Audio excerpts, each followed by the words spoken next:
Hello সবাইকে, good afternoon. তো সবাই কেমন আছো? আজকের ব্লগটা দুপুরবেলা থেকেই শুরু করছি। তো এখন যাব বাজার করতে। এখন প্রায় 11:30 বেজে গেছে। তো একটু লেট করে বাজারে যাচ্ছি। তো চলো তাহলে বাজার যাই। নিজে তো নিয়েছে, তাহলে বাজারে যাবো, কিছু বাজার করতে হবে। তো চলো তাহলে তোমাদেরকে নিয়ে যাই। এই যে আমরা বাজারে যাওয়ার জন্য এখন বাইকে আছি, বাইকে করে যাচ্ছি। তো তাড়াতাড়ি চেষ্টা করো। আগে কামারের দোকানে, কারণ এখানে বডিটা আমার খারাপ হয়ে গেছে, তার জন্য বডিটাকে ঠিক করতে গেলাম কামার বাড়ি। আর এখানে চলে এসেছি, আমরা বাজারে পৌঁছে গেছি। তো আমরা এখন যাবো সবজি কিনে, তাদের শাকসবজি নেবো দুটো, তারপরে দুটো মাছ বাজার। এই যে সাইডে দেখছি এখানে ফুল বিক্রি করছে। তো আজকে আর ফুল কিছু নেবো না। তো এখানে দেখছো শাকসবজি নিয়ে বসে আছে সবাই। এখান থেকে আমরা নিয়েছিলাম লাল শাক, কলমি শাক, আর একটা হলো কী শাক বললো, কত শাক নাকি বলো।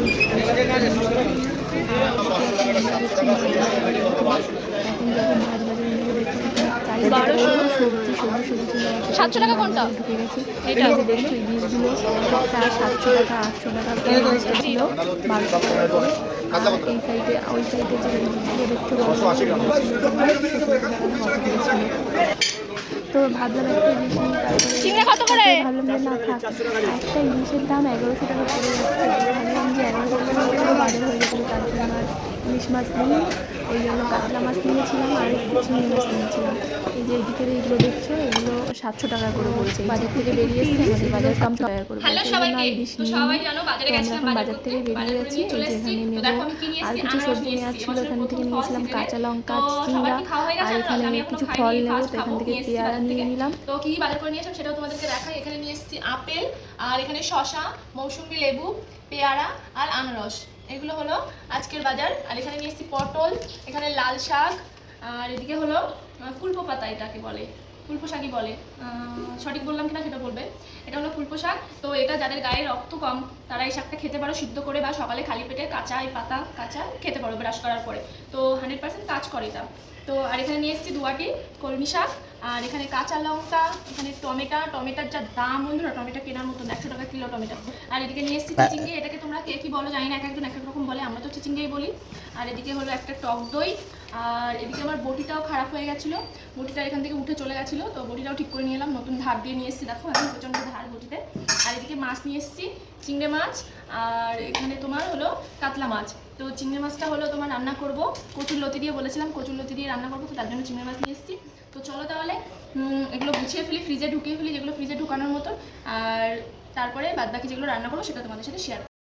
তো বন্ধুরা আমি বসিয়ে দিয়েছি রান্না, কেটে কেটে সব কমপ্লিট হয়ে গেছে। তো কী কী রান্না করবো চলো তোমাদেরকে দেখিয়ে দিই। এখানে হলো চিংড়ি মাছ ভেজে নিয়েছি, কচুরলতি দিয়ে রান্না করবো।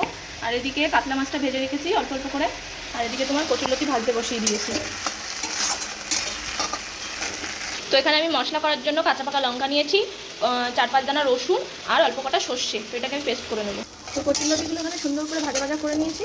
এবার দেবো যে মশলাটা করেছিলাম সেই মশলাটা।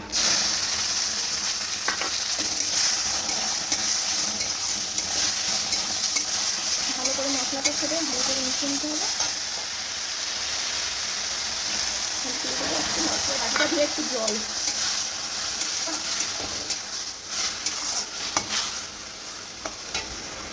এবার দিয়ে দেবো এর ভিতরে চিংড়ি মাছ দিয়ে ভালো করে ভাজা ভাজা করবো। তো ওখানে দেখো অনেকটাই প্রায় ভাজা ভাজা হয়ে গেছে, আর একটু ভাজা ভাজা করে নামিয়ে নেব।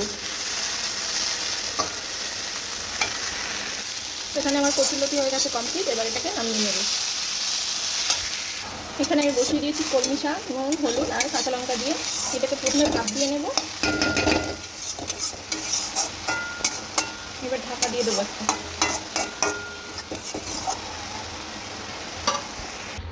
কলমি শাক ফোড়ন দেবো, তো তার জন্য কড়াইতে দিয়ে দিয়েছি তেল। এবার দেবো 5 ফোড়ন,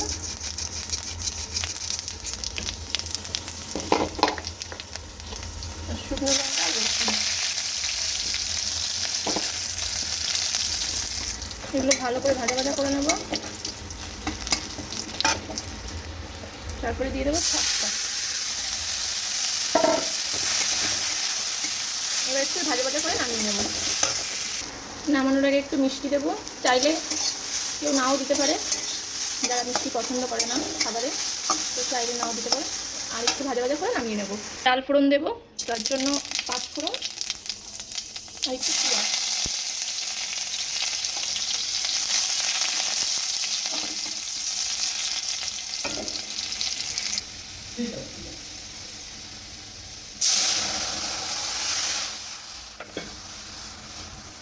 তো ডাল হয়ে গেছে, ডাল নামিয়ে নেব।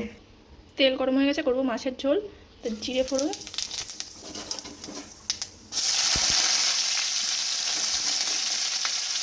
পেঁয়াজ, পেঁয়াজ ভাজা হয়ে গেছে, দিয়ে দেবো মশলাটা,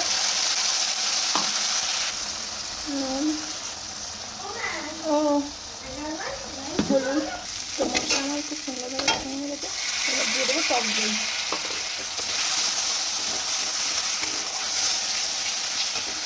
এটা থেকে তেল ছেড়ে দিয়েছে, এবার দিয়ে দেবো জল।